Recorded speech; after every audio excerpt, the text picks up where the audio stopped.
आइए कुछ करड़ी से रिलेटेड जो सर्ट्स होते हैं उससे रिलेटेड आपको हम कुछ जोड़ बताते हैं, जो एक तरह से कह सकते हैं सिंप्लीफाई ही है। एक मल्टीप्लाई भी आपको बताएंगे, एक डिवाइड भी बताएंगे, एक सिंप्लीफाई भी बताएंगे।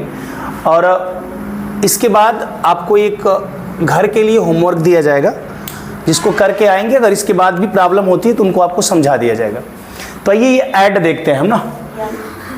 आइए ऐड है पहला हमारा, जैसा कि क्वेश्चन में लिखा हुआ है 2√3 माइनस 5√2 यहाँ पे है, और मान लीजिए प्लस का चिन्ह हमने लगा दिया, ऐड है तो √3 प्लस 2√2। क्लियर है? ध्यान से देखेंगे इसको। ब्रैकेट को ओपन हम करेंगे, ब्रैकेट को ओपन करेंगे तो 2√3 माइनस 5√2, इस ब्रैकेट से पहले प्लस दिया हुआ है तो ब्रैकेट के अंदर जब ओपन करेंगे तो कोई चिन्ह नहीं बदलेगा।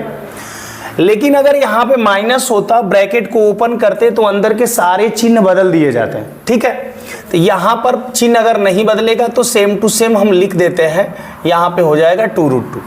अब हम ढूंढेंगे बिरादरी की बात। बिरादरी का मतलब होता है सेम करड़ी के मान। जैसे यहाँ पे आपको दिख रहे होंगे करड़ी में 3 दिख रहा है और यहाँ पर भी आपको करड़ी में 3, तो ये दोनों सेम करड़ी हैं, इसलिए ये अगर समान चिन्ह में होंगे तो जोड़ दिए जाएंगे, अगर विपरीत चिन्ह में होंगे तो घटा दिए जाएंगे। ठीक है, तो ये कुछ इसके आगे नहीं, इसका मतलब 1 होगा, तो 1 करड़ी में 3 और 2 करड़ी में 3 जुड़ जाएगा तो 3 करड़ी में क्या हो जाएगा। अब यहाँ पे देखेंगे ये करड़ी में 2 है, ये करड़ी में 2 है, सेम करड़ी है तो ये भी जुड़ या घट जाएंगे, जैसा भी होगा। अगर चिन्ह विपरीत होंगे तो घट जाएंगे, अगर चिन्ह समान होंगे तो जुड़ जाएंगे। तो चिन्ह क्या है? विपरीत है, एक माइनस है एक प्लस है, तो सिंपल सी बात है जो बड़ा होगा उसी में आंसर आएगा। ये 5 करड़ी में 2 है, ये 2 करड़ी में 2 है, तो 5 वाला बड़ा है और ये माइनस में है, तो आंसर भी हमारा किस में आएगा?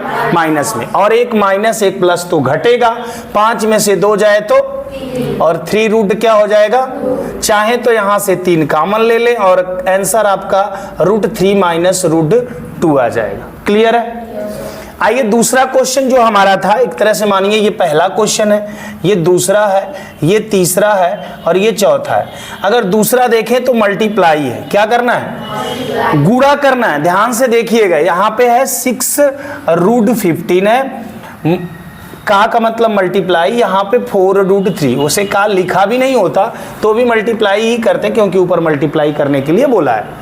अब इसका मल्टीप्लाई यदि हम करेंगे तो जो करड़ी की वैल्यू है वो करड़ी के वैल्यू से मल्टीप्लाई होगी।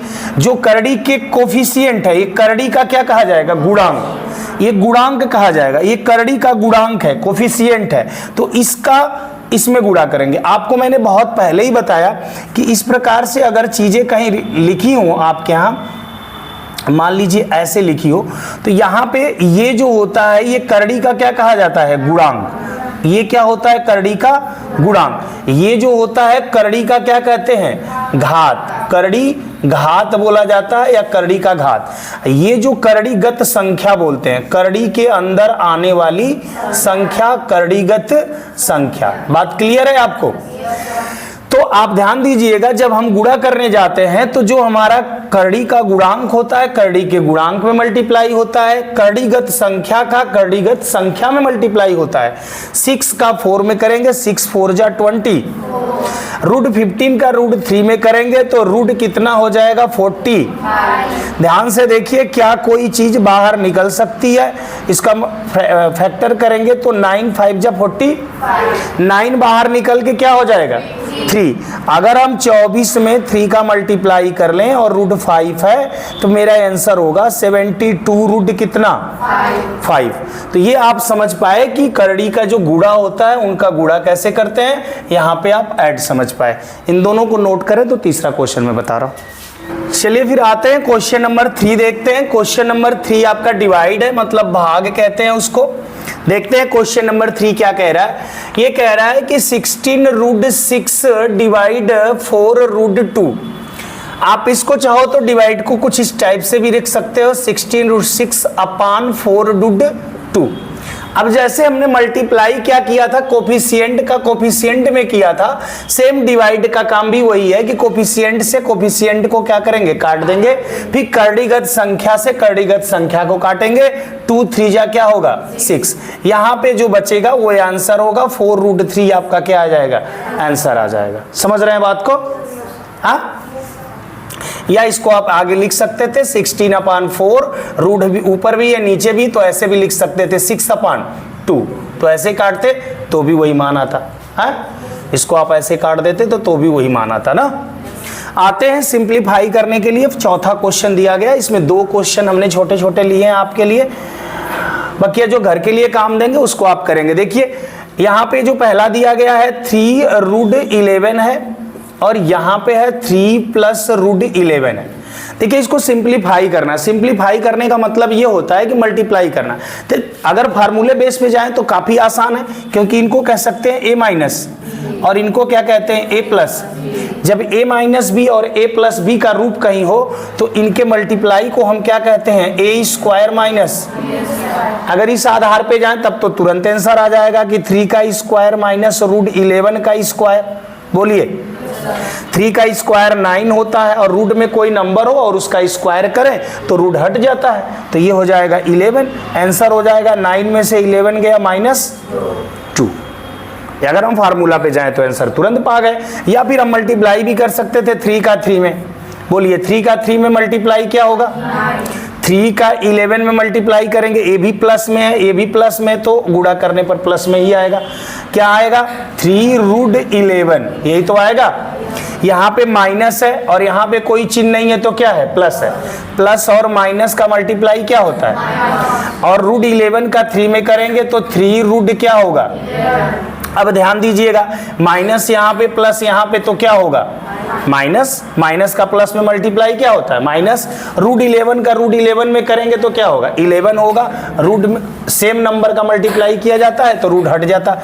अब ध्यान दीजिए, ये दोनों कट जाएंगे, कट जाएंगे मतलब घट जाएंगे, और घट के क्या हो जाता है, 0 हो जाता है। बचेगा क्या आपके पास 9, और यहाँ पे बचा -11, तो 9 में से 11 अगर निकाल देंगे तो क्या आ जाएगा, -2। तो आप ऐसे भी लगा सकते हैं और आप फार्मूले पर भी लगा सकते हैं, कोई दिक्कत।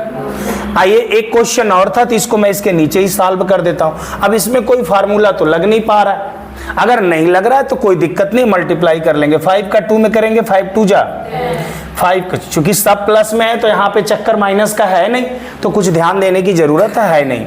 5 का गुणा कर लेंगे तो 5 और √5 हो जाएगा यहाँ पे, और 7 का मल्टीप्लाई कर लेंगे तो 2√7 हो जाएगा, और इसका मल्टीप्लाई करेंगे तो प्लस प्लस प्लस ही होगा। √7 का √5 में तो √35। क्लियर है? यहाँ पे देखेंगे 10, तो 10 तो अकेले, क्योंकि इसकी बिरादरी का कोई है नहीं। √5 की बिरादरी का भी कोई नहीं है, √7 की बिरादरी का भी कोई नहीं है, तो फिर यही हमारा आंसर हो जाएगा। 5√5 हो जाएगा, प्लस 2√7 हो जाएगा, और प्लस √35 हो जाएगा। ये हमारा आंसर है। समझ पाए आप क्या? नोट कर लीजिए। अगर आपने नोट कर लिया तो ये देखिए आपका होमवर्क है, ठीक है। इसको आप सभी लोग करिएगा, कोई प्रॉब्लम होगी तो कमेंट जरूर करिएगा, उसमें आपको बता दिया जाएगा, ठीक है।